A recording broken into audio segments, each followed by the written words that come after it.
What's up, YouTube? This is the Billy Bob HD. I wanted to check in with you guys this morning about my Austria Hungary HOI IV The Great War mod campaign here.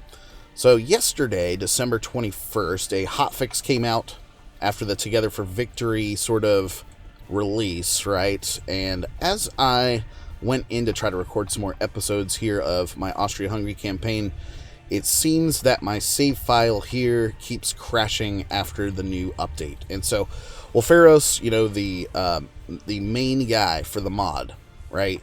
He's really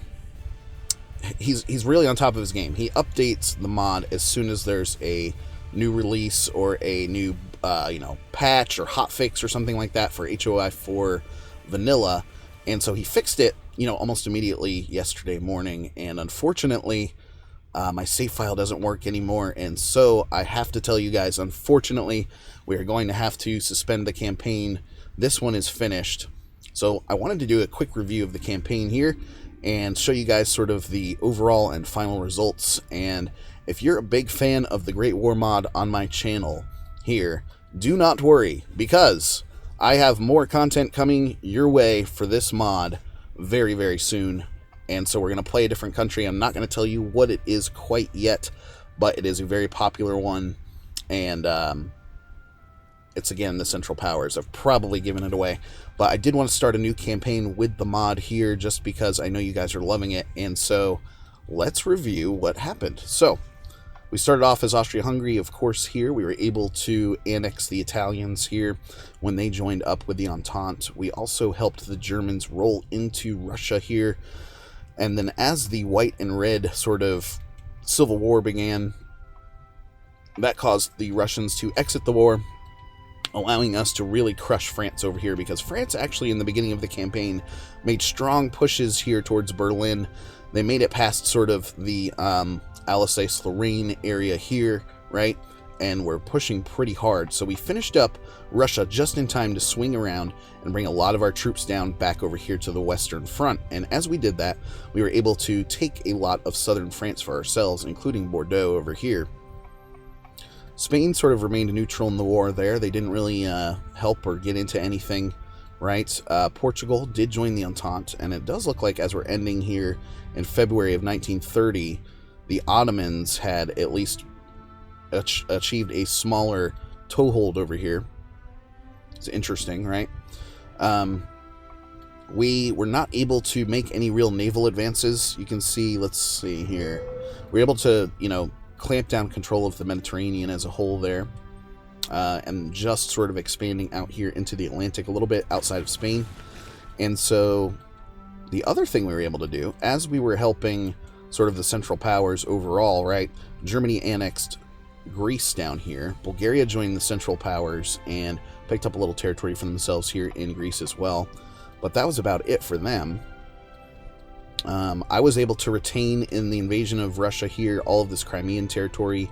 Ukraine broke off as its own separate independent country, and we were able to annex them as well after, as the Russian Civil War was raging and causing a lot of issues over here in the east. And so I was able to sort of gobble up the rest of this territory as well.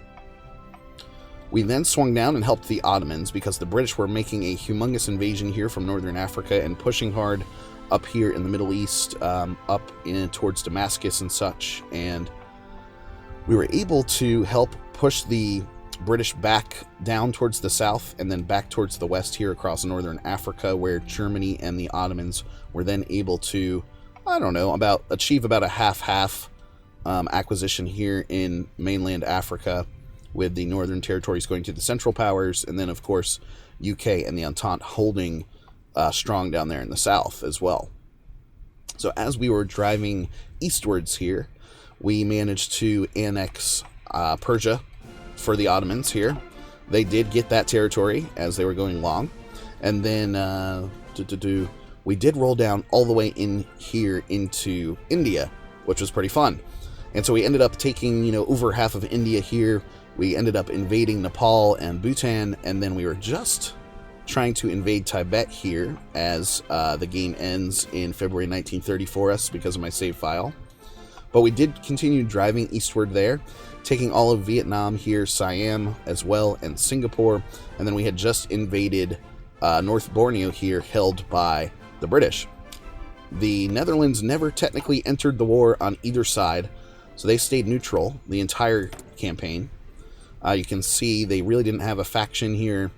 They were considered democratic, although most of their country is considered authoritarian as well. And so Wilhelmina did not enter the war.